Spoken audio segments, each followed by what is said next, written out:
all that we're seeing take place, autonomous vehicles, new distribution of energy, the shift of production, urban farming, all this is changing how cities may operate. And you're going to see a lot more emphasis on cities as more self-contained and supplying nearly everything they need. That's not everything. So for instance, Paris is now talking about the 15-minute neighborhood. Well, the idea is that you can have education, a job, your home, your culture, your entertainment, all within 15 minutes of walking or bicycling. So design is beginning to match up with technology. Technology can deliver production close by, 3D printing, automation, urban farming. And then that changes how you lay out your city and how you design your city. And the goal is a better quality of life for people, not necessarily more income, but a life that feels fulfilled and complete. So think about parks and think about Bilbao and how they used architecture and design to attract the world to them and give their citizens a better life. That's the opportunity. And India, because it is the growth democracy, is right at the point where we all hope, certainly we in the United States, hope that we can team with India as the two leading democracies in the world. And we'll join Europe into that because Europe's become very democratic. And those countries, we demonstrate what it means to be a democracy, what it means to have moral fiber, what it means to have leadership. This is a great opportunity, and I'm pleased to be part of it, and I look forward to this discussion. Great. Thank you so much, Jerry.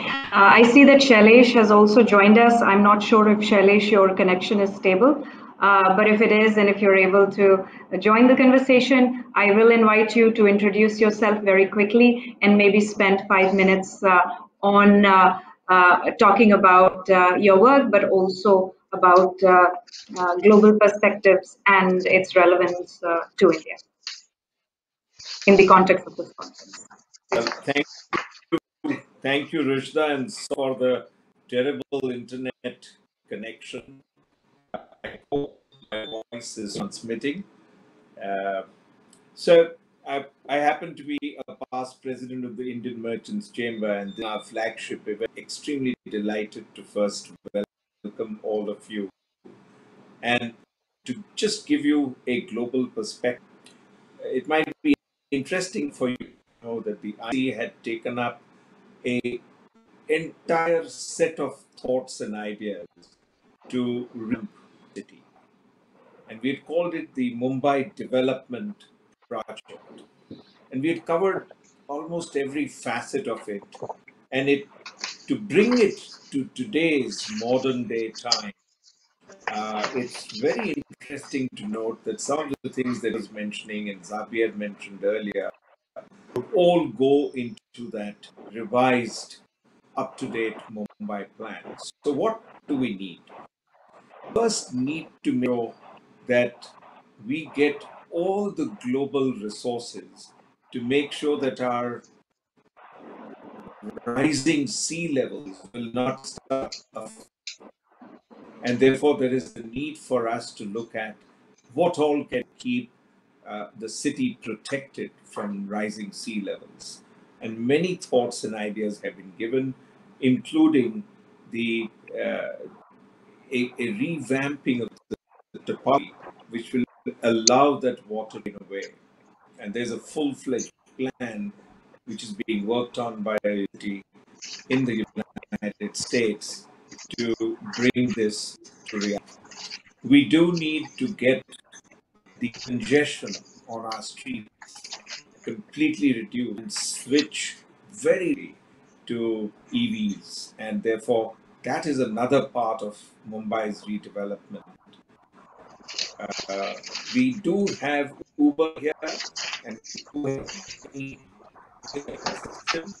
we need to get that into a more responsive, simply reducing the traffic, and that's something that Mumbai is very much working on.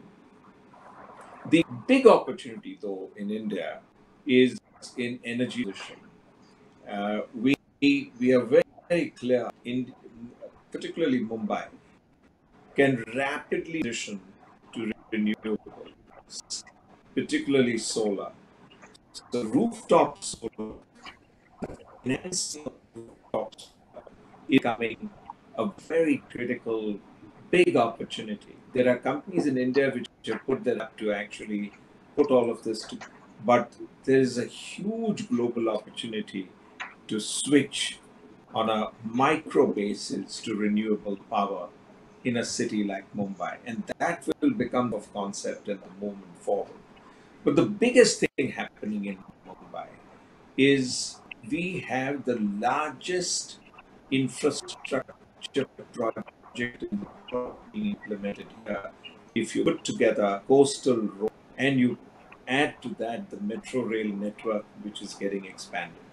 So we are waiting for Mumbai to transition to public transport in a big way, reduce the vehicular traffic and the need for the number of vehicles, move them to EV, get the coastline protected, change the topography, make sure that we transition our energy mix. And all of this can certainly be a big opportunity for global majors. I'll just mention one last thing and stop. Clean hydrogen is that India has put its hands up, and in the latest budget, India has created a clean hydrogen establishment using solar power to perform the electrolysis, which will separate the hydrogen from oxygen, and putting up storage tanks, which will permit us to go into microgrids and the transition from big global grid across to make sure that we can have bursts of this clean power, which can be used for energy in our vehicles. So that's the big holy grail new picture that we are waiting to see happen. So we are working on all of these areas. ESG has become a watchword in India in a big way. 1,000 company mandate report on ESG. And so there's a whole lot of excitement in infra investment, in energy transition, in transforming to EVs, Uberization, and making sure that the city remains protected. So welcome to you again, and I'm delighted to have all of you on this panel. Thank you so much, Rishta. Go ahead. Thank you so much, Shailesh, for this really in-depth perspective on the opportunities that exist and are opening up in India. So we will come back to you with a few questions, time permitting. I did want to pass on to Mr. John Deaton, the Secretary General of the International Chamber of Commerce, who has been able to join us now. John, if I may just ask you to quickly introduce yourself and maybe spend the next 5 minutes to talk about your work and how it links to this session on global perspectives and India in general. So welcome, any thoughts, and then we will go into next set of discussions. First of all, thank you and apologies for the delay. I'm actually traveling, which is an odd thing to do in the middle of a pandemic. So I've traveled from Paris to Rome, and tomorrow I go from Rome to Madrid and then back to Paris. And I'm doing that partly because even though we all like to believe that we can operate completely digitally, there are just some discussions you need to have, and you can only have them effectively face to face. So getting that balance right will be very important moving forward. So I am the Secretary General of the International Chamber of Commerce. I'm based in Paris. The International Chamber of Commerce, as some of you will know, is an institution of more than 100 years. Not a trade association. We're not a business association. We are an institution, and we represent the real economy in global policy circles. We create frameworks for policy. We create standards where governments can't act, we can act, and we actually create tools. We're actually the embodiment of an effective global international organization. And we are that because we are an institution. We are purpose-led. We are not member-driven. We are purpose-led. Our purpose is pretty bold, but it's to enable business worldwide to secure peace, prosperity, and opportunity for all. And we deliver that by what we do is make business work for everyone, every day, everywhere. And when we think about what we do, we work to grow the global economy, revitalize global trade, and ensure we do so sustainably. These are the three key things that we do. And when we think about global perspectives at the moment, I kind of told my story about travel because the actual need we have on a globalized world to interconnect with each other is on the one hand facilitated digitally, but on the other hand is actually impeded by the barriers that have been put up in our way. The barriers in some cases obviously relevant to preserve and enhance global health. But our view has always been that the preservation of global health also requires a balance with the preservation of livelihoods. And since March last year, we have been running the argument, creating standards, intervening in global policy global policy in order to, one, protect the health of citizens and protect their livelihoods. Most visibly, we do that when I said we're the voice of the real economy, by the work we're doing to protect and actually enable SMEs to continue to function. If you look at some of the global value chains that have been destroyed during the course of COVID, the easiest which we saw quickly before the actual pandemic's health effects had reached was in the garment value chain, where we saw even before the health issues to do with the pandemic reached Bangladesh in South Asia, we saw the devastation wrought upon the employment prospects, but also the sub-businesses which relied upon that global value chain. And that's all because shops had closed their doors because of lockdowns in New York City and elsewhere. That whole value chain was turned upside down. At the moment, we're in the midst of another attempt to resuscitate global value chain around travel and tourism, another one which has been destroyed, and we've seen the impact on lives and livelihoods there, with up to almost 190 million jobs lost, the majority of which are women's jobs. More than a third are the jobs of young people. So not only do we destroy the livelihoods there, but we exacerbate inequality at the same time. So the ICC, our role in that is to restore both those value chains, to create policy environments which are more conducive to that. So we've done that through what is known as the ICC's Save Our SME campaign. But we do it practically by intervening with the IMF because of our standing with the World Bank, at the G20, at the OECD, in regional multilateral development banks, in APEC, in SAARC, where it's appropriate. So we do it in all those areas to help governments realize that this was a real economy hit, not a financial services hit, and that the toolbook or the playbook they needed to use was one to do and support to SMEs as quickly as possible. But as you know, a number of developing economies and middle-income economies don't have the fiscal headroom to provide the same kind of support that developed economies could. And so we then had to work with the IMF to try and find new ways of getting access to financing to support that, work with regional development banks, and actually work with governments to actually help them understand that there are new forms of actually distribution of cash which are available using payment platforms, etc. So we've done all those sorts of things. And in the midst of global mobility, we've tried to shift the debate just on travel to you need to have a test. We know that vaccines are critical, but we also know that vaccine distribution will be unequal and will be not synchronous, will be asynchronous, which means that we can't wait until the whole world is vaccinated and before we can open up economies. So we need to use a mix of tools to enable safe places to emerge. And so we've even created a tool, AOK Pass, which we've made available for the many, not the few. We're actually using it between Karachi and Abu Dhabi. We launched yesterday between the French Outremer and Paris, with Air France, and I'm in Rome today because we've launched that, and it operates between Fiumicino and JFK. And we're involved in the discussions now with the European Union about how to create a digital passport, which will actually enable people to have their vaccine attestation recognized and even their testing recognized so that you can use that. So these are all the things we do. Now, as regards to India, I am surrounded by Indians, let me tell you. So my immediate past chair is Mr. Mittal, and so the founder of Airtel. My current chair is Sunil Baji Mittal. My current chair is Ajay Banga, who is the president and CEO of MasterCard. And as I say, I am surrounded by Indians at the leadership level.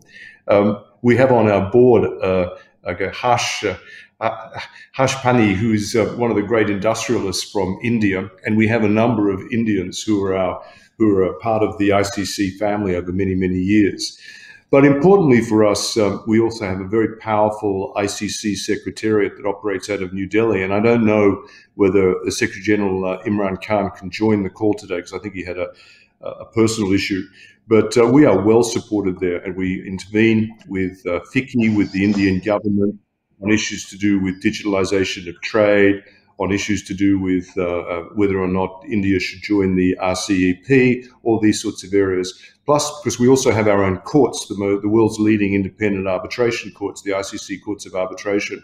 We welcome any number, and we have any number of Indian legal participants and practitioners as well.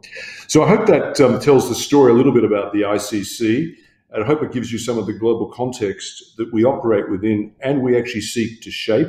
And maybe a little later on in the conversation, I can identify some of the other areas we're working on which will have relevance to this particular discussion. And of course, I'm nothing but in awe at the capacity of India to continue to generate the kind of new ideas that would be necessary to help ensure that we have the balance between saving lives and livelihoods. Great. Thank you so much, John, for that. That was wonderful and great to hear about the work that you do and the work that you're planning to do in your long relationship with India. If I may, I would like to take the next 5 minutes to talk a little bit about the Bernard Van Leer Foundation and the work we do, and then quickly get into a few questions that I have for the panelists before we wrap the session. So we have about 15 more minutes. And I'm hoping that we have enough time to ask a few questions of all of us. But briefly, I have already introduced myself. My name is Rizla Majid. I work for the Bernard Van Leer Foundation, heading their work in India. I wanted to focus my own discussion on 3 or 4 core questions of who we are, why we focus on the work on early childhood, which is the work that we do, and why we are investing in cities in India from an early childhood lens. And this may seem a little different in terms of the focus of this particular convening. So I wanted to answer that question as well of why early childhood, if you will, which is a very specific area of work, is relevant to not only Indian cities, but to the participants of this convening. So first of all, we are an independent foundation that's based in the Netherlands and working around the world. We have been working in India since 1992, so for almost 3 decades. Our mission is a good start for all children. And we believe that giving all children a good start in life is not only the right thing to do, but also the best way to build a happy, healthy, and prosperous society. And the reason we focus only on early childhood, we are one of the oldest foundations that have been focused on young children, is because there is a growing body of evidence. There is a lot of evidence that suggests that investments made during the first 1,000 days are critical and foundational for the holistic well-being of children. The brain, as many of us know, develops at its most rapid pace during the first 1,000 days. And about 1 million neural connections are formed per second. And if we're talking about the context of India and translating into different outcomes on health, education, and prosperity, all of these can be linked to early childhood. There is research, for instance, by the Nobel laureate James Heckman that shows that every dollar spent in cost-benefit terms on early childhood program yields a return of $7 to $10 in the long term. But what is the link between early childhood and our cities? For children to have healthy brain development, it requires that babies and toddlers are able to focus on nurturing care, opportunities to learn, but also a safe and healthy urban environment. And therefore, Urban 95 is our strategy at the Bernard Van Leer Foundation to work with cities to incorporate an early childhood lens into the planning and management of cities. And uh, if we were to understand Urban 95 from the perspective of young children, we would invite you to sit down on your knees and think about the question. If you could experience the city from a perspective of 95 centimeters, which is the average height of a healthy 3-year-old child by WHO standards, what would you do differently? And our main assumption is that children are best indicators of a successful city, and therefore focusing on them is one of the most efficient ways to build healthy environments for everyone.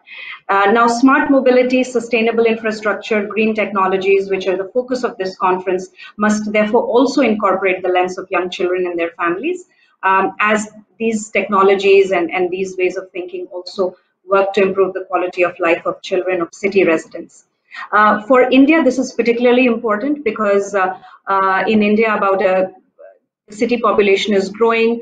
We have some of the largest cities by population, and this is expected to double to 600 million by 2030. We are looking at a huge population of young children in cities. And how does it link to healthy childhood development? Let's take one example of mobility, sustainable mobility, the focus of this conference. Mobility rarely incorporates the needs of young children and their caregivers. Children under 3 cannot walk fast or always travel with a caregiver, and therefore walking and public transit services is nearly always often poor quality, unsafe, or even non-existent because we don't consider them in city design, which is also the point that Xavier, you mentioned in terms of the work that you do in the cities. We believe that equipping decision makers and practitioners to invest in smart mobility and sustainable mobility, such as public transit, buses, stations, walking infrastructure, will lead to improvement for young children and their caregivers. It's also a public good. The other piece that I think also, Jerry, you touched upon, which was very much this concept of a 15-minute neighborhood. In India, we have a partnership with the Ministry of Housing and Urban Affairs, the Smart Cities Mission and WRI India, on a ministry initiative which is called the Nurturing Neighborhoods Challenge to support healthier, safer, and more inclusive neighborhoods, with this whole idea of neighborhoods having enough for young children and their families so that they don't have to travel far. And also, of course, what works for young children and their families also works for everyone. Why is all of this relevant from an investment? We hope that in the medium to long-term outcomes address the needs of a healthy, inclusive city, meaning that we're looking at a healthy city with less pollution, cleaner public spaces, resilience to climate change, a competitive city with more tourism, opportunities, investments, a diverse city with people using streets, and therefore a safer city and enhanced community ownership. And in cities in India, including those in Maharashtra, Pune is one of our champion cities. They are now fully immersed in this discussion about the future with an eye to young children and their families and the quality of life. And we invite all of you and everybody who has joined this particular session to ensure that young children remain a core part of this conversation. So I just wanted to briefly mention about the work that we do. And going back to the discussion from specific panelists, if I may ask Jerry, you mentioned a lot about artificial intelligence and automation and how that is also going to change some of the ways in which we think about even cities and neighborhoods in India. And I wanted to get some perspective from you on how, what are some of the ways in which global exchanges and learning opportunities can be created. Of course, you mentioned India and US and opportunities there to be able to explore this particular aspect further.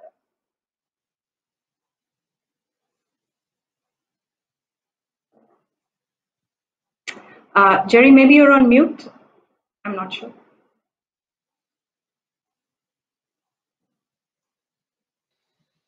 There I am. Thank you, Rushda. Hey, I'll give you one example of how we see children and the design of cities relating.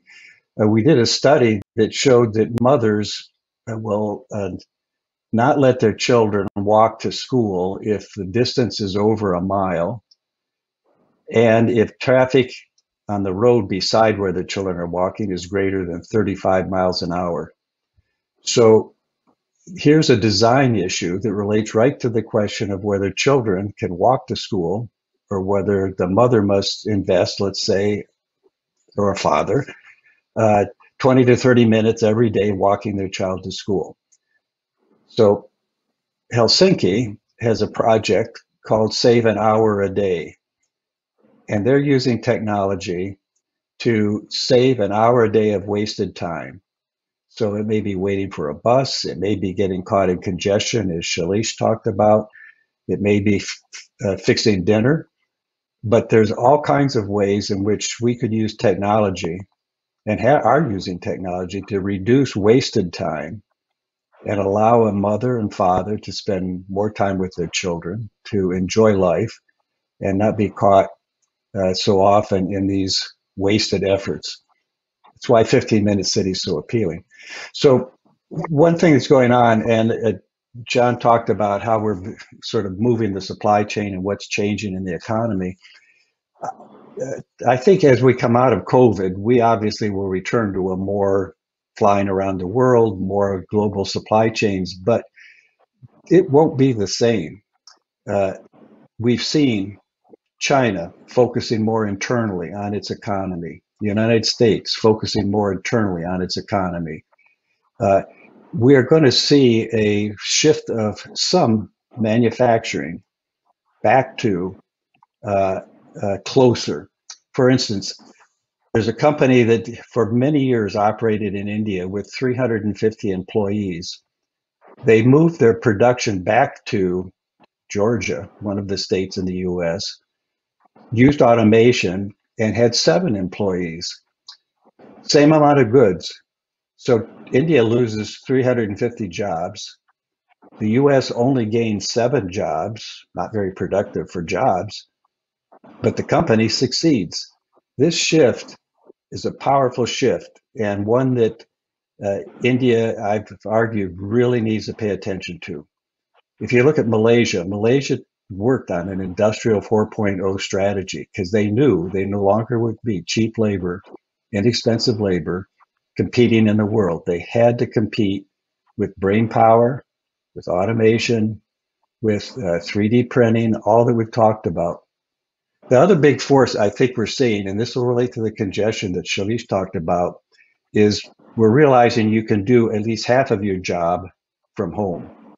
Maybe not all your job. Sometimes you need to be at the office, be with each other. But I don't think we'll see in the United States a return to 5 days a week, travel into the inner city, waste 2 hours a day on transportation to sit around in an office and do what you could do at home. And that's going to be a powerful force. It could be a good force in India to reduce congestion, to allow parents to be with their children more often. But it's going to take some pretty good technology and some pretty good design to make that all work. Thank you, Jerry. Thank you very much. And you talked about design. We have about 8 minutes, so I just wanted to quickly get in one question for the rest of the panelists. I want to you, Xavier, in terms of design. Of course, Bilbao has had great success with design. We also talked about the 15-minute neighborhood. We've also talked about young children and their families and what cities can do from that lens. And I wanted for you to maybe give us a few, maybe 2 or 3 concrete examples of what how we can think about from your own experience of cities and quality of life of residents and so on. Yes, thank you, Rusa. Yes, because you mentioned Jerry too and Shailesh, that for me, before the technology is the design. Because let's think about and about the 15-minute city. Bilbao is a good example because of the morphology of the city, what we call the proximity city, or the yes, we could call proximity city. So you can reach everything by walking. So it's the best way of mobility. No? And this is all about the design of the cities and the neighborhoods. And India, you know, there are so big cities that have expanded so much, And let's think about two concepts we like to distinguish that sometimes they confuse. That is mobility and accessibility. So when somebody moves to a city, you move to a city to have this accessibility for a job, to study, to shop, cultural things. And in this proximity city, you have all this accessible. When the city starts growing so much, the concept of mobility came. You need the mobility because the city is not accessible. So, for example, let's think about these business parks in the outskirts of the city, or these shopping centers, shopping malls. So you are shifting the work in one part, you are shifting the leisure and shopping in another part of the city. So you are creating the need of mobility. So it's just many times the technology then is to help, but you have to rethink on how to redesign the city again, saying, Great. okay, there's no sense in putting one thing in other corner and try to do that. No, and if you visit Bilbao, for example, is a great example of that. You can work in the office and you can shop. You can do everything walking distance. No? Great. Thank you so much, Xavier, for that. And we would love to visit Bilbao and some of our own cities to learn from that experience. I quickly wanted to take one question that came in the chat from Kumresh Sharma, which was a question for me actually. Is early childhood care applicable only to cities and not for rural areas? In my opinion, it is more important for rural areas in developing countries. Absolutely agree. Urban 95 is just one initiative that we work with. The reason being that a lot of populations are gravitating towards cities, and there will be a need in cities, and there is already a need in cities. However, 100% agree with you, Kumresh, that early childhood development, of course, is required everywhere, not even thinking of the urban-rural divide. And we do work very closely with governments and governments themselves in terms of delivering programs that cater to the brain development and healthy overall development of young children. So thank you for posing that question. If I may quickly go to Rishta, yes, Jerry. if I could just add a bit, I agree with you, and we're working on a project in India on smart villages because we agree not everyone wants to move to a city, and certainly cities need to have alternatives. And technology, I think, is going to be a great cause of villages being able to be smarter. And it's education, it's water, it's energy, and it's ultimately quality of life. And it could be a delightful way to make India, which has, it's a large place, has lots of opportunity to make its villages smart. Perfect. Thank you so much, Jerry, for that comment. Shailesh, I don't know if you're on because your screen is frozen. Okay, so then I will maybe, we have about 3 more minutes remaining for this panel. And John, if I may come back to you and ask you to offer a few closing remarks for this panel from the International Chamber of Commerce and any other comments that you would like to add. Well, maybe I'll be really quick. Now, friends, be very, very blunt. I am an Australian. You can't have smart cities if they're run on paper. And one of the issues here is that we do have to help the world and help citizens move from paper to digital. There is no doubt if you're an SME and we can move all your accounting arrangements, your trade finance arrangements to digital, we could lower your cost by 30%. So we collectively need to encourage governments to realize that you cannot have a global 21st century trading world which is built on analog. We actually need to move it into the digital world, and that is exactly what we want to do. And that is something that we would like all the participants in this call to get on board with us. There's the tools available, and we applaud the Indian government for actually recognizing the legal validity of electronic bills of lading, but don't stop there. Don't stop there. Only 1% of documentation is actually digitalized. to actually support the operations of commerce. Join with us in the International Chamber of Commerce's Digital Standards Initiative, our campaign to digitize more than 5 million SMEs, and let's get on with it. So Great. if I could Jerry add to wanted that, I comment. would, but my closing comment would be, I agreed entirely with John about what can be done with government, and we're doing a lot of that, and I did a lot of that in the Pentagon. I'd like to talk about another place you can really change the world, which is to create a standard for investment that is related to environment, sustainability, and governance, all these issues we've been talking about, that allows investors around the world to target their investments to companies that deliver on what John talked about and what we've been all talking about.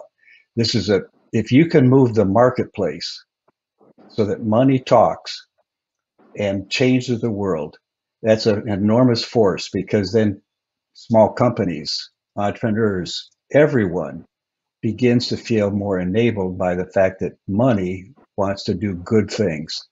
But we do need a better standard for what ESG, environmental sustainability governance, means. And we're working on that. But that's an important change, would really change India. Great. Thank you so much for that comment, Jerry. I see that we are already out of time. I don't know, Xavier, if you had one final comment. Otherwise, I will just close the session. No, yeah, just basically, as you say, that you are, when we can travel normally, you are more than invited to come. We will organize like a study tour in Bilbao for you all, and we would be happy to show around. Okay. Perfect. Thank you very so much much for inviting. Perfect. Thank you so much. Thank you again, Jerry and John and Xavier and Shailesh, for joining us in this discussion. A lot was discussed, all the way from artificial intelligence to the quality of life in neighborhoods and young children.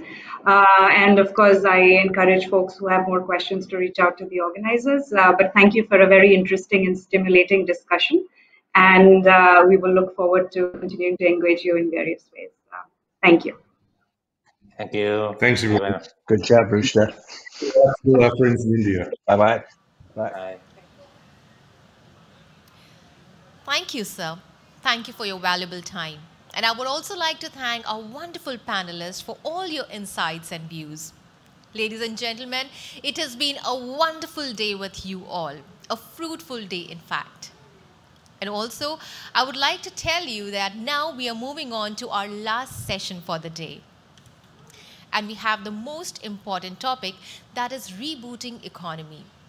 Ladies and gentlemen, challenges are the most important factor in our life that defines success or a failure. And this year, pandemic has been one of the toughest challenge for all of us.